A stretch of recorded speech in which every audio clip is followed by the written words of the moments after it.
Assalamualaikum warahmatullahi wabarakatuh. Perkenalkan, nama saya Yeni Rahmawati dengan NIM 21411040270. Di sini saya akan menjawab pertanyaan dari soal ujian akhir semester mata kuliah sumber belajar I berbasis multimedia yang diampu oleh Bapak dosen Dr. Muhammad Nur Halim MPD. Baik, langsung saja ke soal yang pertama. Pilihlah salah dua dari tugas yang telah Anda buat, mulai dari video, blogspot, WordPress, LKPD, ataupun LKPD interaktif. Kemudian jelaskan bagaimana cara Anda menggunakannya sebagai sumber belajar PAI. Di sini saya akan mengambil dua contoh dari tugas yang telah saya buat, yaitu video dan LKPD interaktif. Yang pertama ada video. Video pembelajaran atau sumber belajar merupakan suatu media yang dirancang secara sistematis dengan berpedoman kepada kurikulum yang ada, serta dalam pengembangannya itu mengaplikasikan prinsip-prinsip pembelajaran sehingga memungkinkan peserta didik mencermati materi pelajaran dengan lebih menarik. Lalu, bagaimana cara menggunakan video sebagai sumber belajar PAI? Cara yang pertama yaitu kita bisa menayangkan atau memutar video yang berisi tentang pelajaran atau pembelajaran PAI dalam kelas menggunakan proyektor yang ada, sehingga peserta didik bisa langsung mencermati dan memahami apa materi atau pembelajaran PAI yang ada di dalam video tersebut. Jika video tersebut berasal dari YouTube, kita bisa menyalin link URL YouTube tersebut, kemudian langsung bisa dibagikan kepada peserta didik melalui Google Classroom, grup kelas, yaitu grup WhatsApp ataupun grup Telegram ataupun cara lainnya, sehingga masing-masing dari peserta didik dapat langsung mengakses serta menonton dan memahami tentang video pembelajaran PAI yang telah dibagikan oleh guru ataupun pendidik. Lalu lanjut yang kedua, yaitu ada LKPD atau lembar kerja peserta didik interaktif. LKPD interaktif merupakan salah satu media alternatif berbentuk lembar kerja yang terdiri dari materi ataupun latihan soal-soal, dan cara pembuatannya itu menggunakan komputer serta dengan dukungan internet. LKPD interaktif ini lebih menarik daripada LKPD biasa karena di dalamnya dapat disisipkan seperti media, seperti audio, video, ataupun animasi. Pemanfaatan LKPD interaktif ini sangat bermanfaat dalam proses pembelajaran. Karena apa? Karena sangat membantu khususnya dalam proses pembelajaran daring atau online. Kemudian bagaimana cara kita menggunakan LKPD interaktif sebagai sumber belajar PAI? Tentu saja kita harus membuatnya terlebih dahulu. Di sini saya mencontohkan LKPD interaktif yang telah saya buat itu menggunakan live worksheet. Setelah membuatnya dengan kreativitas masing-masing, kita langsung bisa membagikannya kepada peserta didik. LKPD interaktif yang saya buat ini berbentuk latihan soal. Jika peserta didik sudah mendapatkan link tersebut, maka peserta didik langsung bisa mengaksesnya dan mengerjakan latihan soal yang ada dalam LKPD tersebut. Dan setelah selesai mengerjakannya, peserta didik itu bisa langsung melihat hasil atau skor yang didapat dari latihan soal tersebut. Baik, lanjut ke soal yang kedua, yaitu buatlah satu flowchart multimedia interaktif, kemudian jelaskan bagaimana cara kerjanya. Nah, sebelumnya di sini saya akan menjelaskan apa itu flowchart. Flowchart merupakan desain model alur berpikir isi dari suatu program ataupun aplikasi. Nah, lanjut saya akan menjelaskan cara kerja dari flowchart yang telah saya buat sebelumnya. Flowchart yang saya buat itu menggunakan aplikasi ClickChart dari NCH Software. Dalam suatu program atau aplikasi pasti ada tombol start atau move dan tombol end ataupun selesai. Nah, saat kita mengeklik tombol mulai yang pada flowchart itu disimbolkan dengan bentuk terminal atau oval, maka selanjutnya akan muncul judul media. Di sini saya mencontohkan dari flowchart yang telah saya buat, yaitu materi pelajaran fikih kelas 6 madrasah ibtidaiyah. Lanjut, setelah kita mengklik judul media, maka akan muncul menu utama. Dalam flowchart, menu utama itu termasuk proses yang disimbolkan dengan bentuk persegi panjang. Di menu utama ini ada beberapa submenu. Yang pertama itu ada tujuan, materi, evaluasi, petunjuk, dan yang terakhir yaitu keluar. Pada submenu yang pertama yaitu materi, di submenu materi itu terdiri dari kompetensi inti dan kompetensi dasar dari pelajaran fikih kelas 6 Madrasah Ibtidaiyah. Kemudian lanjut yang ke submenu yang kedua, yaitu tentang materi. Dalam submenu materi ini juga terdiri dari beberapa submateri lagi, yaitu di sini saya mencontohkan ada 4 submateri ya. Lanjut ke submenu yang ketiga, yaitu evaluasi. Ketika kita ataupun peserta didik mengklik submenu ini, maka akan muncul latihan soal atau quiz. Nah, dalam suatu aplikasi yang digunakan untuk sumber belajar, khususnya sumber belajar PAI itu, biasanya selain ada materi pembelajaran, pasti ada latihan soal-soal ataupun quiz. Setelah kita mengklik submenu evaluasi ini, maka akan muncul petunjuk di mana kita ataupun peserta didik disuruh untuk mengisi identitas diri, contohnya yaitu nama. Setelah selesai mengisikan nama, maka setelah itu akan muncul quiz ataupun soal yang harus dikerjakan. Nah, setelah selesai mengerjakan quiz atau pelatihan soal tersebut, maka akan langsung muncul hasil ataupun skor dari kita atau peserta didik setelah mengerjakan quiz atau latihan soal tersebut. Nah, submenu yang selanjutnya itu adalah petunjuk. Biasanya petunjuk ini berisi dari bagaimana cara kita menggunakan aplikasi dari aplikasi tersebut atau aplikasi yang digunakan sebagai sumber belajar PAI tersebut.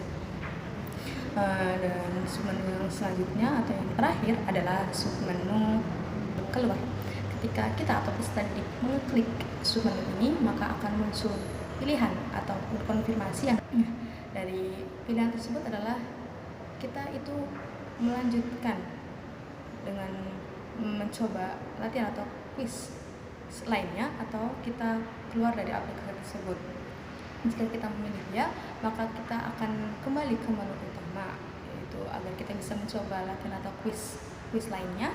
Dan jika kita memilih tidak, maka kita akan keluar dari aplikasi tersebut dan selesai dalam menggunakan aplikasi tersebut. Nah, lanjut kita ke soal yang terakhir atau yang ketiga. Jelaskan minimal 3 aplikasi berbasis Android yang dapat digunakan sebagai sumber belajar PAI. Sebutkan juga keunggulan dan kelemahannya serta bagaimana cara kita menggunakan aplikasi berbasis Android tersebut sebagai sumber belajar PAI. Baik, di sini saya akan mencontohkan 3 aplikasi berbasis Android yang dapat digunakan sebagai sumber belajar PAI, yaitu ada aplikasi belajar agama Islam, aplikasi YouTube, dan aplikasi Google. Aplikasi yang pertama itu ada belajar agama Islam. Keunggulan dari aplikasi ini yang pertama yaitu merupakan media pembelajaran berbasis multimedia yang interaktif dan menarik bagi anak-anak. Selanjutnya terdiri dari 2 menu utama, yaitu menu belajar yang berisi materi seputar agama Islam untuk jenjang peserta didik Madrasah Ibtidaiyah, dan menu bermain yaitu berisi latihan soal dan quiz-quiz yang bisa dikerjakan oleh peserta didik. Selanjutnya bahasa dan kata-kata yang digunakan dalam aplikasi ini itu cukup sederhana sehingga mudah dipahami oleh anak-anak ataupun peserta didik. Selanjutnya kelemahan dari aplikasi ini yaitu yang pertama harus diakses secara offline sehingga membutuhkan internet dan tidak bisa diakses secara offline. Kemudian dalam aplikasi ini terkadang itu masih terdapat iklan sehingga bisa mengganggu dalam proses penggunaan aplikasi tersebut jika aplikasinya tidak premium atau pro. Lalu bagaimana cara menggunakan aplikasi belajar agama Islam ini? Yang pertama, kita atau peserta didik harus mendownload atau mengunduh aplikasi belajar agama Islam ini di masing-masing Android yang dimiliki.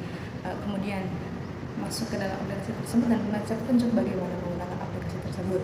Setelah membaca petunjuk, kita bisa mengakses menu-menu yang ada di dalamnya seperti menu materi dan menu belajar. Lanjut ke aplikasi yang kedua, yaitu aplikasi YouTube. Itu memiliki beberapa keunggulan. Seperti yang pertama, sangat mudah untuk diakses.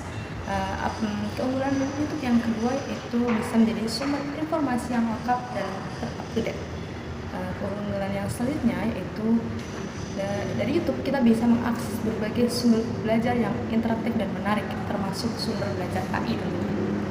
Dan yang selanjutnya, dengan YouTube kita bisa menyalurkan karya atau kreativitas diri kita dengan mengunggah berbagai konten, contohnya yaitu konten edukatif PAI. Nah, selain memiliki keunggulan itu juga memiliki kelemahan.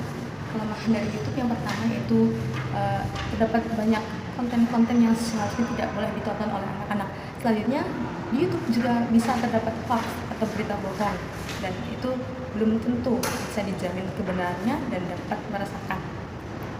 Kemudian bagaimana cara menggunakan aplikasi YouTube sebagai sumber belajar AI? Kita bisa mengunggah atau mengupload konten-konten edukatif yang kita miliki ke YouTube pribadi kita. Kemudian kita bisa menayangkan konten tersebut kepada peserta didik agar bisa mencermati dan memahami dari materi-materi yang terdapat dalam video tersebut. Ataupun kita bisa mengakses video pembelajaran PAI yang sudah ada di YouTube, di channel milik orang lain tentunya. Selanjutnya kita bisa menyalin atau mengcopy link dari video YouTube tersebut, kemudian membagikannya ke peserta didik sehingga peserta didik dapat mengakses video tersebut.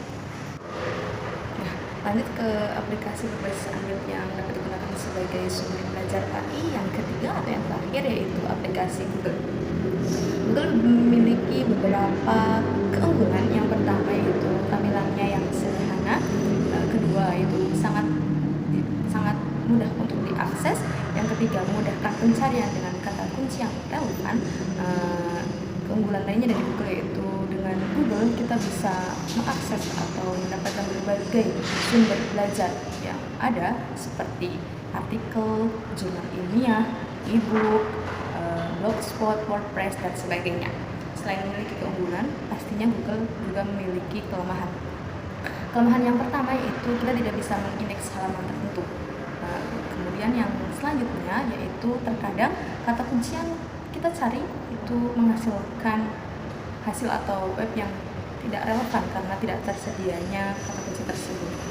Nah, selanjutnya bagaimana cara menggunakan Google sebagai sumber belajar AI? Caranya mudah. Kita bisa langsung mengetikkan atau menuliskan di kolom pencarian atau search bar apa yang ingin kita cari, misalnya tentang artikel ataupun jurnal ilmiah tentang materi pembelajaran AI. Bisa dicontohkan yang pertama yaitu jenis-jenis makanan dan minuman yang halal, maka setelahnya akan muncul berbagai web dari Google. Nah, kita bisa memilihnya. Apabila web tersebut berbentuk artikel, kita langsung bisa membacanya. Untuk membagikannya kita bisa mengcopy atau menyalin link tersebut untuk dibagikan kepada peserta didik. Nah, misal web tersebut atau sumber belajar tersebut berbentuk e-book atau PDF, kita harus mengunduh atau mendownloadnya terlebih dahulu, kemudian kita baru bisa membacanya atau membagikannya kepada peserta didik. Baik, sekian video jawaban dari saya, semoga bermanfaat. Wassalamualaikum warahmatullahi wabarakatuh.